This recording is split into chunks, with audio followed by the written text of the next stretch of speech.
Un seul mot d'ordre, limiter les dégâts. Une semaine après la fuite de 20 000 tonnes d'hydrocarbures dans une rivière de l'Arctique et les terres environnantes, une unité d'une centaine de personnes s'active. À en croire le ministère russe des situations d'urgence, les barrages flottants ont freiné l'avancée de la marée noire.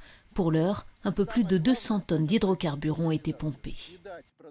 Le plus important, c'est d'empêcher la marée de s'étendre, explique ce responsable, parce que si elle s'étend à l'océan Arctique, personne ne pourra plus récupérer les hydrocarbures dans la glace.